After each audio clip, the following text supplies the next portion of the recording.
To another video. You've got Mr. Everything English, and now we begin the hard stuff. Everything education. Tuition for maths, English and science. If you look at data, guys, where do students fail in English literature? It's not Macbeth, it's not Romeo and Juliet, it's not Jekyll, it's not Inspector Calls. The marks dip massively in the poetry section. In the scene comparison, which is your power and conflict, love and relationship, world and lives, and in your unseen poetry section, most kids, guys, don't even know what unseen poetry is. I get messages the night before the GCSE exam. Sir, I was never taught unseen poetry. Can you please tell me what it is? So guys, in today's video and in tomorrow's video, I will be covering everything that I feel you need for your poetry section. Please don't underestimate this section. I feel as though so many year 11s don't give it credit where it's due, and they kind of glaze over it. They kind of skip it. And they're just kind of hoping, I don't know what they're hoping. They're just hoping that on the day they can wing it. Guys, don't do that. I think it's because of 3 reasons. Number 1, I think they find it really hard. Number 2, time management. But number 3, guys, it's unfortunate, but it's true. They've never been taught this, and then they're expected to go do an exam. But don't worry, guys, you got me. I will help you. So today, guys, we're gonna go over how you compare poems for the seen poetry. And tomorrow, we're gonna go over how you approach the unseen poetry. So guys, let's now switch over to the board and let's go over how you compare poems in the English Literature Paper 2 exam. Guys, I have an app, Everything Education. There is an app in the App Store and an app in the Play Store. So if you click the link in the description, do go and download the app. The app has almost 15,000 questions and it is updated weekly. I believe it's on the verge of becoming one of the best apps for your learning. It covers everything for English, everything for maths, and everything for science. So guys, do head over to the App Store or the Play Store and do download the Everything Education. So when it comes to English Literature Paper 2, we know that the exam is 2 hours and 15 minutes. Now you spend 45 minutes on the Inspector Calls, and then you enter the realm of the poetry section. And for the scene poetry, guys, when I say scene poetry, I'm talking about power and conflict, love and relationships, world and lives. For this section of our exam, we have 45 minutes for this question. And in these 45 minutes, guys, you spend some time planning, around 5 minutes, and you're looking to write 3 paragraphs. That is what you are looking to produce in this part of your exam. So 45 minutes, 3 paragraphs. But you must make one point very, very clear, guys. You are looking to produce 3 comparative paragraphs. What that means is that you want to compare in the same paragraph. So they're going to be quite chunky paragraphs. Now here's the mark scheme, guys, for this particular question. Now as you can see, guys, AO1 remains the same. It's 12 marks as it's always been. AO2 is 12. AO3 is 6. The mark scheme, for those of you who've been watching my content for a while, the mark scheme is 99% the same as it's been for Shakespeare, as it's been for Christmas Carol, as it's been for Jekyll and Hyde, and as it's been for Inspector Calls. So you're marked upon your reference, meaning you're marked upon your quote, you're marked upon, one second guys, you're marked upon your reference, which is your quote, you're marked upon your techniques, which is language, structure, form.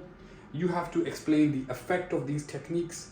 You have to bring in context. That's stuff that we've done 1,000 times, but they've added one more new part, and that is the comparison. This is the biggest difference between this question and every other question that we've had so far when it comes to English literature.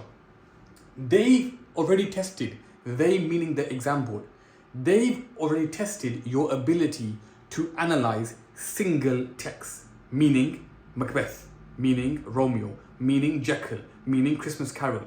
They know by now whether you can or you can't analyze single text. The sole purpose of this question is to bring in the comparison. They want to now assess how do you manage 2 texts at a time, and that is what this question is about. This question is all about how well you can compare, because everything else remains the same. You're marked upon your quotes, your technique, your effect, and your context. We've been there before. That's AO1, AO2, AO3. Key part that they've introduced here, guys, is your comparison. It's your ability to compare a text. Now, guys, I just want to cover this. I think it's important. When it comes to methods, right, for poetry, language remains the same. So language means similes, metaphors, verbs, adjectives. But I just want to make sure that we're clear on some of the others. Guys, form. I want you guys to make a note of epic, narrative, free verse, sonnet,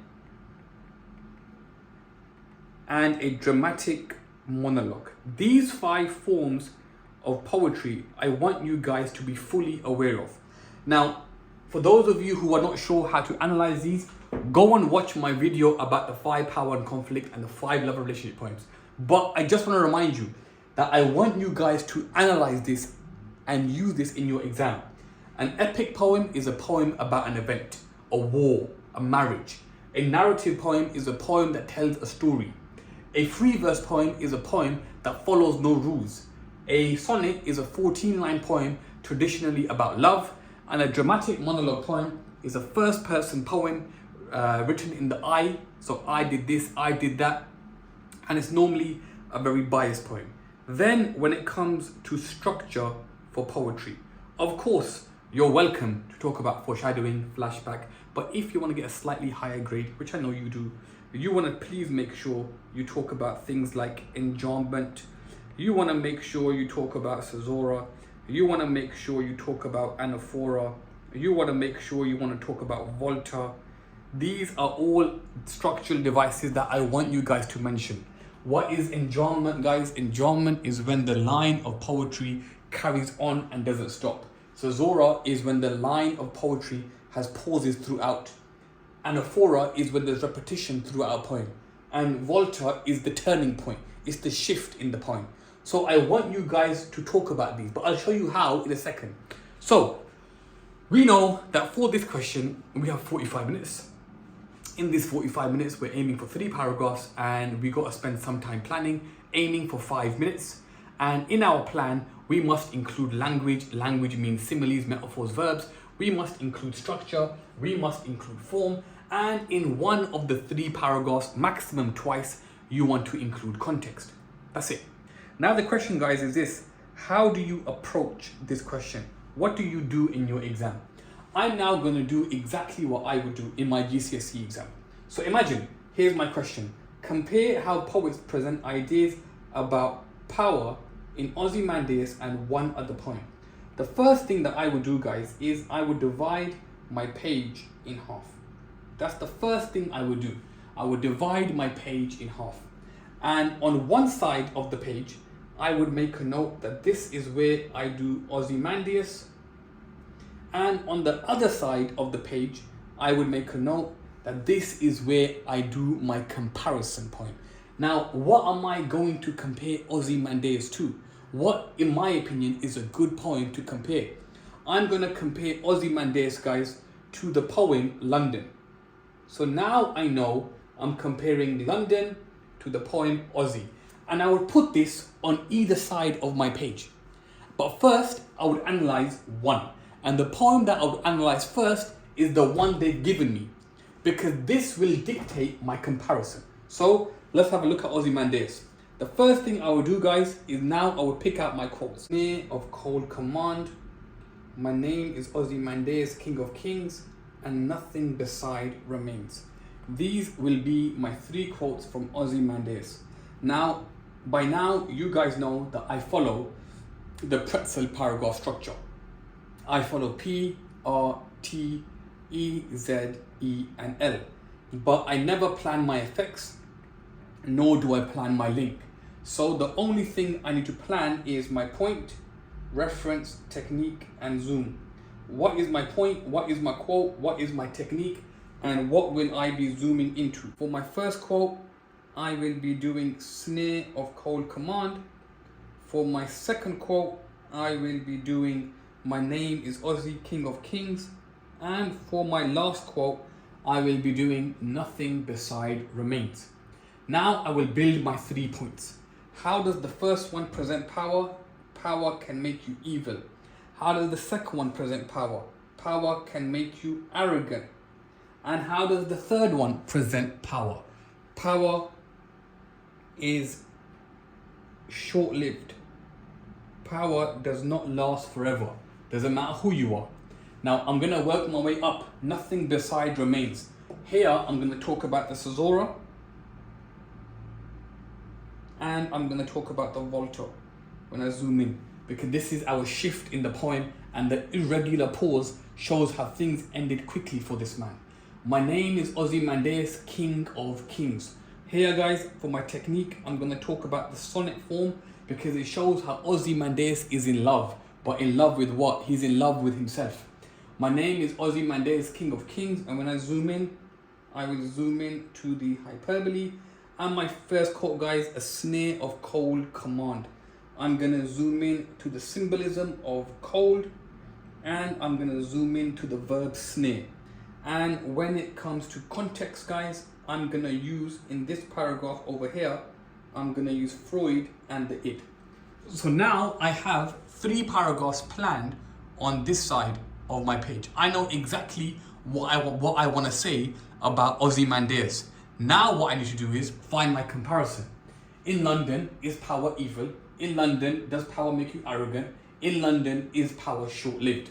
Now I got to start building my comparisons for this half of the essay. So now guys, I must compare it with the poem London. And for London, guys, I'm going to say over here that in this poem, power is also evil. And the quote I'm going to use is mind-forged manacles. Over here. For over here, guys, I'm going to say that indeed power in this poem also makes you arrogant. And the quote I'm going to use, guys, is runs in blood down palace walls. And over here, guys, I'm going to say that power is not short-lived, yet power is long-lasting. And I'm going to use the quote, marks of weakness, marks of woe. That's done there, guys. Now, mind-forged manacles. Here, I'm going to use the technique of the metaphor. And when I zoom in, I'm going to zoom in to the symbolism of manacles. Then when it says runs in blood down palace walls, here, guys, I'm going to use the personification. And I'm going to use this as my volta because the poem shifts and responsibility is taken. And when it comes to the long lasting here for the technique, I'm going to talk about the nature of the narrative poem. It tells the story of these people. They suffer this every single day. And again, guys, over here, I'm going to talk about the symbolism of the phrase or the word marks. Actually, no, I think I'll do the anaphora, the repetition. Guys, I think I'll do the repetition of marks of weakness and marks of woe to emphasize how serious this is. And when it comes to context, guys, I think I will use context over here, and I will bring in Freud and the id because it shows you the danger of people following their desires. So now, guys, if we look at the board, I've got 3 paragraphs planned. This here is a similarity. This here is a similarity. And this over here is a difference. And that is what you want to be doing in your exam. Now you want to compare these in the same paragraph. So that's 1 paragraph, that's 2 paragraph, that's 3 paragraph. But try to plan like this in your exam. Make your comparison visual to yourself. So we're doing point, reference, technique, then we zoom and so on. Now how does this look in reality, guys? How does this kind of plan look in reality? The way I want you guys to structure it is as follows. So imagine, right, after I've explained the effect of the symbolism, because I am doing the similarity, I would say something like, similarly, in the poem London, and then I would run through the process one more time. I would give the effect. Now guys, a very good comparison, I call it ping pong. It's when you bounce back and forth. So in a traditional pretzel paragraph, we'll do P-R-T-E-Z-E-L in one go. But here we're not doing that. Here we do P-R-T-E, we go across, we do P-R-T-E guys, and then we're gonna come back. Guys, now we're gonna come back. So from here guys, we're gonna go back. And you might say something like, furthermore. And when you say furthermore guys, now we're gonna zoom in and give the effect. So what did I zoom into? I believe I zoomed into the verb snare, and I will then give the effect. After I've given the effect of the verb, I will then go across one last time. And when I go across guys, I will then zoom in on this side. And what did I zoom into over here guys? I will zoom into the symbolism of manacles, and I will give the effect. And then I am ready now to end my essay. What do I end my essay with guys? I end my essay with a link. And your link over here is your comparative point. It's a comparative link. So you might say, as you can see, it is clear that in both poems, power is presented as evil, and then you summarize it at the end. So basically guys, look, we're doing P-R-T-E-Z-E-L, P-R-T-E-Z-E-L. You're doing pretzel. You're doing pretzel, but the pretzel is chopped throughout because it's called ping pong. We're bouncing, we're bouncing, we're bouncing. Why? Because as I showed you at the very beginning, the mark scheme is the same. They've only added a comparison. So we have to be able to compare. Now here's an example of how this paragraph would look. So what I did was P-R-T-E, that's the black at the top over here. Then I bounced across P-R-T-E to the point over here. Then I zoomed in, I came back over here. Then I zoomed in over here. And then I gave a summative link at the end. Now I'm not gonna read this paragraph. Can you guys see it? I'm not gonna read the whole paragraph guys. You're welcome to read it in your own time. Take a screenshot. But that is an example guys of a comparative paragraph written out. Now here's another example of a full marks 30 out of 30 response published by AQA.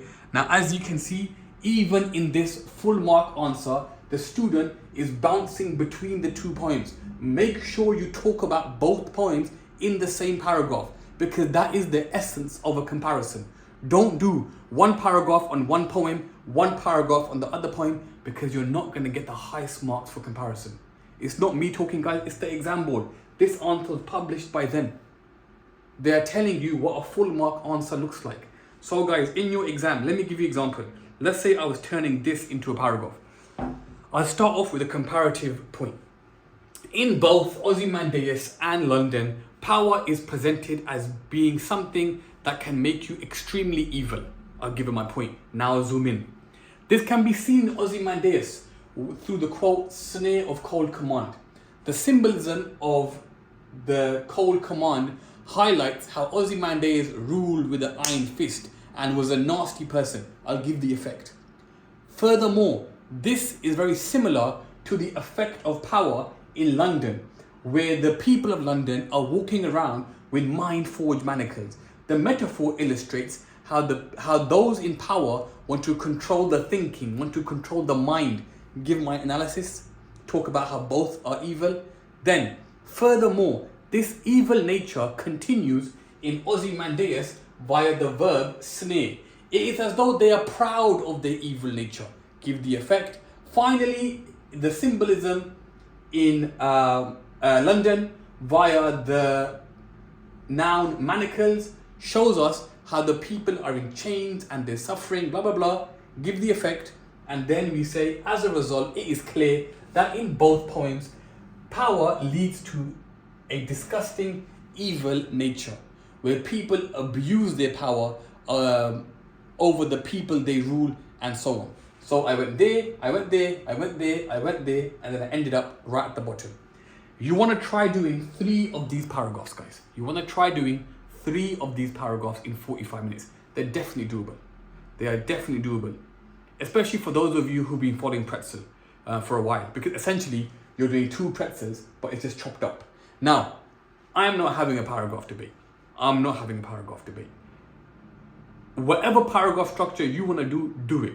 But just make sure it compares. Pretzel by itself doesn't compare. Peel, Peter, potato by themselves don't compare. Whatever paragraph structure you sit upon, just make sure it allows that back and forth comparison. Now guys, here's my advice to you guys, for those of you who are prepping for your GCSEs. Remember, this question, guys, is 45 minutes. In 45 minutes, 3 paragraphs. Remember, the mark scheme is the same as it's always been. The only thing they've added is the idea of the comparison. Remember, guys, you want to talk about structure, language, and form because it's part of the mark scheme for top band. Remember, when you're planning 3 paragraphs. It can be similarities or differences. Do 1 poem on one side, 1 on the other side, following this structure. Then when you write the poem, remember, this is how you're writing it. You're doing 2 pretzels that are cut up in between because that allows for the comparison. Here is a grade 9, 30 out of 30 response. Here is another response following that exact same structure. Now, if I was in your shoes, what would I do? I would go to the following, guys. I would go to, where are you guys? I would go to everythingeducation.co.uk. I would click on past papers. I would go to English literature when it loads, guys, and I would click on paper 2. And when you choose paper 2, I would pick any year. So let's say you choose June 2017. I would scroll down, and for those of you doing love and relationships, I would do love and relationships. For those of you doing power and conflict, do power and conflict. But what I would do, guys, is the following. I would do what I just did. I would split the page in half. I would take my 3 quotes, put them over here, plan my 3 paragraphs. Then I would think about what am I going to compare this poem to. I would put my comparative paragraphs over there. That way you have 1 paragraph, 2 paragraphs, 3 paragraphs. And then try your best to write out those paragraphs using this structure. But I repeat, guys, I'm not having a paragraph debate. You do the structure that works for you. But please, I beg you, just make sure your paragraph structure allows for a comparison, because if you don't, you are not going to achieve top band for this answer. Alright guys, it's been Mr. Everything English. I hope that video was beneficial. Peace. Should you ever require tuition, lessons, classes for English, maths or science, do head over to everythingeducation.co.uk.